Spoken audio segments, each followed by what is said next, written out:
Shalom, apa kabar para pemirsa Pijar TV? Dan pada kesempatan kali ini, kita akan sama-sama menyimak jawaban-jawaban dari pertanyaan yang sebetulnya sudah pernah disampaikan dalam acara webinar kita setiap hari Kamis jam 7 malam. Dan acara ini kami namakan Bapak Nur Menjawab secara online, ya, karena waktu pandemi seperti ini belum memberikan kita kesempatan untuk kita bisa secara langsung, untuk kita bisa melakukan produksi di studio.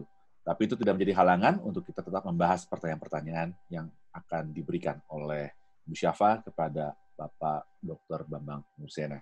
Ada beberapa pertanyaan dan saya akan berikan kepada Bu Syafa untuk memulai pertanyaan dan akan dijawab oleh Pak Bambang Nursena. Silakan Bu Syafa. Mohon tanya Pak Bambang, bagaimana asal-muasalnya kisah tentang Yudas Iskariot terkait prosesi penyaliban Yesus Kristus versi Al-Quran berbeda dengan kanonik? Maksud saya berdasarkan Al-Quran, yang diserupakan Yesus Kristus sesuai tafsir tertuju kepada Yudas Iskariot. Lalu pertanyaan kedua, jika sudah ada nubuatan tentang penyaliban Yesus dan ternyata Yesus disalibkan karena pengkhianatan salah satu muridnya yang sudah 3 tahun bersama-sama dengan dia, apakah itu menunjukkan bahwa Yesus pun gagal dalam memuridkan dan sepertinya ada pembiaran atau penjerumusan? Mohon pencerahannya. Ya, terima kasih. Yang pertama, itu mengenai Yudas Iskariot yang diserupakan dengan Yesus. Itu kan bukan Al-Quran. Jadi itu adalah tafsir di antara banyak tafsir yang lain. Karena dalam Al-Quran sendiri nggak disebutkan nama. Cuma disebutkan maqtaluhu wa masolabuhu walakin subihalahum. Mereka tidak menyalibkan dia dan tidak membunuh dia dan tidak menyalibkan dia, melainkan yang diserupakan bagi mereka. Dan itu secara gramatika juga menjadi perdebatan di kalangan banyak ahli tafsir.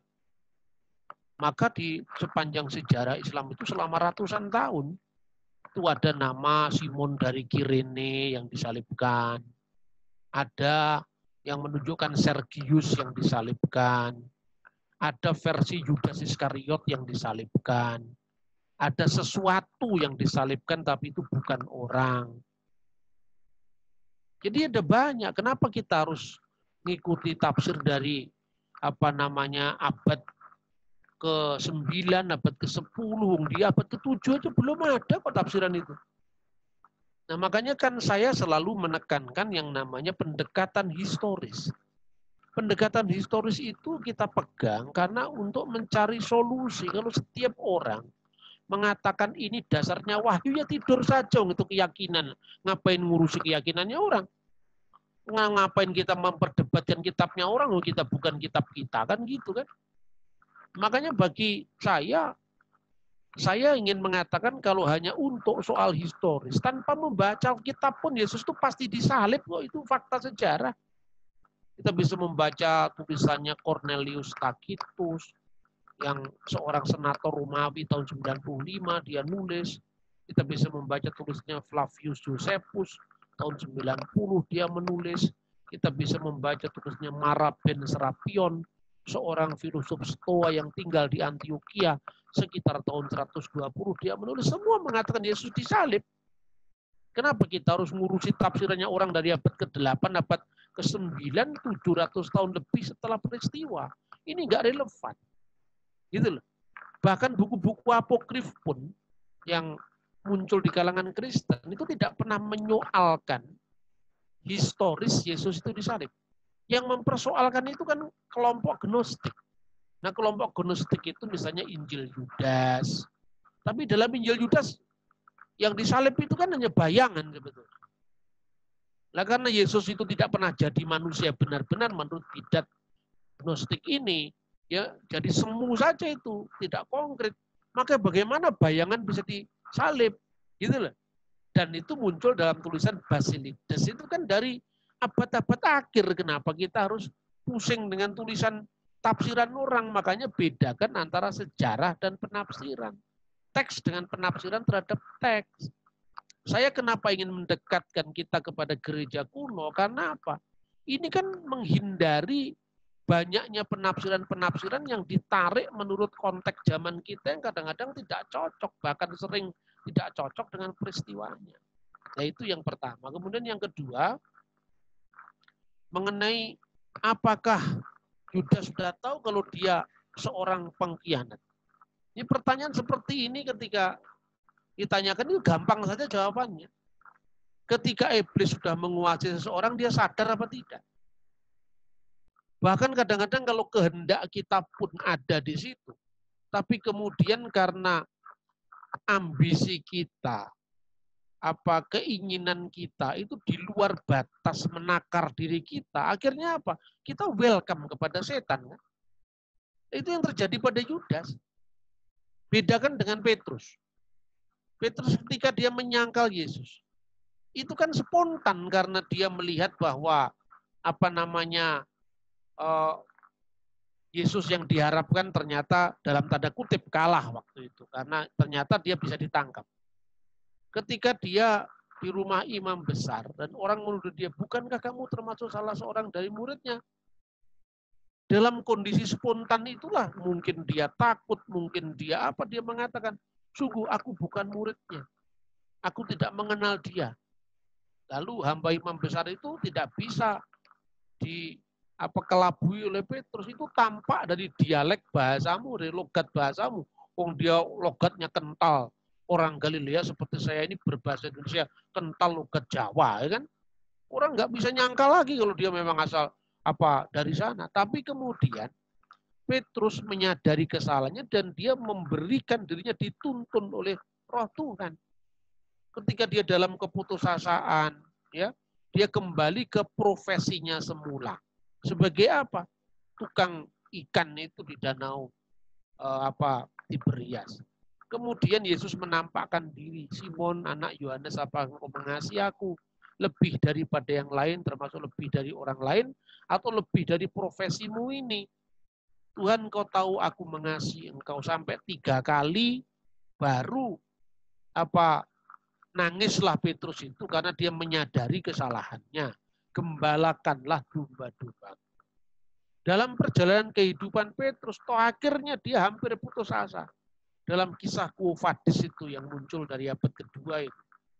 Ketika Petrus mau kembali ke Yerusalem, itu kisah itu mungkin sangat historis meskipun itu disampaikan dalam konteks sejarah abad kemudian ya. Tapi kan itu kan bukan muncul dari kalangan bidat, muncul dari kalangan sejarah gereja. Tiba-tiba Kristus menampakkan diri kepada Petrus ketika dia mau kembali ke Yerusalem. Lalu Petrus karena kaget, dia mengatakan, Quo Vadis Domini. Engkau mau kemana Tuhan? Itu di jalan Apia itu dalam sejarah gereja. Lalu Yesus menjawab, Iterum Romano venio crucifixi. Saya mau ke Roma untuk disalibkan yang kedua kali. Petrus hancur hati, langsung balik lagi kepada panggilannya, sampai kemudian dia disalibkan. Nah ini sejarah gereja yang saya kutip. Bukan buku apokrif. Gitu. Nah kemudian Petrus sampai akhirnya mati pun seperti gurunya. Dan dia menunjukkan komitmennya dia. Dan itu juga disampaikan oleh Yesus dalam Injil Yohanes. Dulu ketika engkau muda, engkau berjalan kemana saja, nanti ketika engkau tua, orang akan mengikatmu dan membawa engkau ke tempat yang tidak kamu kehendaki. Itu kan jelas juga. Yesus menentukan bagaimana Petrus nanti akan mengikuti dia. Dan disitulah maka jelas teks kitab suci firman Tuhan jelas mengatakan Petrus bertobat dan menghidupi pertobatannya itu dengan menjadi gembala bagi gereja atau kawanan domba Kristus sampai akhir hayatnya dia meninggal tahun 64 di kota Roma. Makanya kuburannya sampai sekarang ada di Roma. Nah, selain dengan yang namanya Yudas. Yudas nyesel, nggak tahu nyeselnya itu nyesel beneran atau nggak cocok dengan harapannya. Dari situ manusia itu kan bergumul dalam hidup, tidak seperti cetakan hitam, putih, kuning, kan nggak seperti itu. Di situ ada pergulatan dalam hidup itu. mungkin harapannya nggak cocok. Ternyata kok Yesus bisa ditangkap. Dia berharap Yesus itu akan mengeluarkan mujizat seperti teori-teori tentang Iskariot dari pemuda atau orang dari Keriot tadi. Atau Sikari tadi, apapun apa spekulasinya. Tapi kekecewaan itu membuat dia kehilangan orientasi masa depan. Makanya kemudian dia bunuh diri. Bunuh diri kan menunjukkan kepanikan, menunjukkan bahwa dia harapan yang terlalu kuat, yang tidak terpenuhi, dan dia tidak lagi berjalan sama Tuhan. Itu yang dikatakan di dalam ungkapan kitab suci dan yang kita pelajari dari sejarah gereja. Lah kemudian, apakah Yudas sadar? Ya, sebetulnya manusia itu kan dalam pergumulan hidup itu kan tidak hitam putih. Ini sadar, ini enggak sadar, kan bukan itu. Seperti Petrus sendiri kan imannya itu jatuh bangun. Tapi karena itulah Paulus mengatakan tetap kerjakanlah keselamatanmu dalam takut dan gentar. Dan Petrus selalu beriringan sama Tuhan untuk mengerjakan keselamatannya itu. Yudas tidak, dia sesuatu yang instan, sesuatu yang diperoleh dengan mudah sesuai dengan ambisi-ambisinya. Ketika ambisinya itu tidak mampu dia tanggung dengan kekuatannya dan harapannya melebihi daripada fakta yang mau dia ungkapkan, ya meledos semua, seperti perutnya meledos juga harapannya meledos semua atau meletus semua gitu loh. Seperti balon kuada 5 meletus balon hijau itu. Kan itu kan persoalannya. Nah sekarang, kalau gitu, apakah Yesus gagal? Nah kita ini jangan memahami sejarah. Itu dari aspek yang sekilas kita lihat. Kita memahami peristiwa itu bukan seperti orang main sandiwara yang semua perannya sudah ditentukan. Oh nanti seperti sinetron Indonesia ini pasti mati, ini pasti enggak. Itu kan tidak seperti itu. Ketika kita menjalani, bandingkan ketika ada mengalami pergumulan. Ya seperti itu. Tapi apakah itu produk gagal? Pertama gini, ketika orang nanya, apakah Tuhan tidak tahu kalau Yudas akan seperti itu? Kenapa dibiarkan? Nah, kalau dibiarkan, kalau dicegah pun Tuhan bisa. Tetapi disitulah Tuhan itu mau menunjukkan bahwa dunia ini memang penuh dinamika. Manusia itu berada di medan interaksi antara pilihan bebas dengan kekuasaan Tuhan.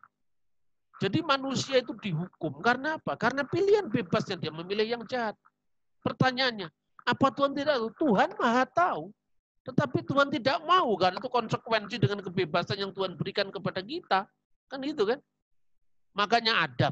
Apakah Tuhan tidak tahu kalau Adam itu lemah dan akhirnya berbuat dosa? Pertanyaan kan mirip seperti itu. Apakah Yudas menyadari? Apakah Yesus gagal? Itu kan sama dengan ketika kita tanya, kenapa kalau Adam, Hawa itu makhluk lemah yang bisa melanggar perintah Tuhan? Kenapa Tuhan menciptakan Adam? Kan sama pertanyaan seperti itu kan?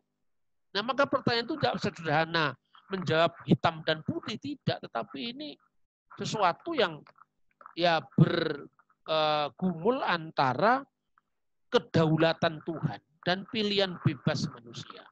Tetapi bukankah itu Yudas sudah dinubuatkan? Kan namanya Yudas nggak ada di situ. Yang ada kan hanya perannya. Kan gitu kan? Dikhianati dengan 30 keping perak. Lah orang yang mengkhianati dengan duit itu kan otaknya kan memang materialistik. Ya kan? Tapi siapa namanya nggak ditentukan, belum ditentukan di situ. Nggak ada namanya di situ. Nah, di dalam medan interaksi pilihan manusia yang pusparagam itu muncul orang namanya Yudas. Nah, Yudas itu otaknya mata duitan, maunya sendiri, seperti dia pikirkan bahwa tokoh-tokoh Israel yang dahulu kan memberontak dan menang. Kenapa dia dinamakan Yudas? Karena setiap orang Israel itu sangat memuja nama Yehuda. Peristiwa yang sangat heroik itu direbutnya kembali bait Allah dari pencemaran Antiochus Epiphanes oleh tokoh yang namanya Yudas Makabe. Dan itu tercatat dalam Talmud, dalam kitab Deuterokanonika, dalam banyak sumber sejarah Yahudi. Kan begitu kan, makanya orang dinamakan Yudas itu ya mungkin bapaknya mikir, wah ini akan menjadi seperti Yudas Makabe. Ternyata Yudas Iskariot jadi pengkhianat kan itu kan. Nah, seperti itu kira-kira.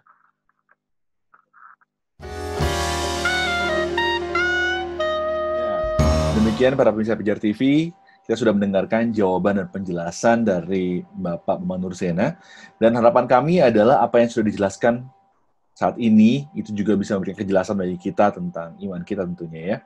Dan kami terus mengajak Bapak Ibu Saudara sekalian, apabila Anda menyaksikan acara ini, kami mengundang Anda untuk mengikuti webinar yang diadakan oleh Pijar TV, Dialog Teologis Lintas Iman. Adalah sebuah acara, sebuah webinar untuk kita bisa lebih mengenal, lebih perdalam, dan mengerti tentang iman kita. Ada banyak topik menarik yang disampaikan oleh Dr. Bambang Nursena mengenai keimanan kita. Anda bisa ikuti setiap hari Kamis jam 7 malam waktu Indonesia Barat.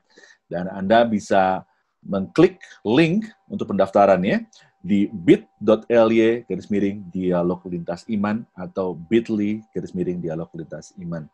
Kami mengundang Anda untuk bisa mengikuti webinar ini agar Anda bisa mendapatkan penjelasan-penjelasan yang tentunya lebih dalam, lebih jelas, dan Anda juga bisa lebih mengimani apa yang Anda yakini sebagai umat Kristiani.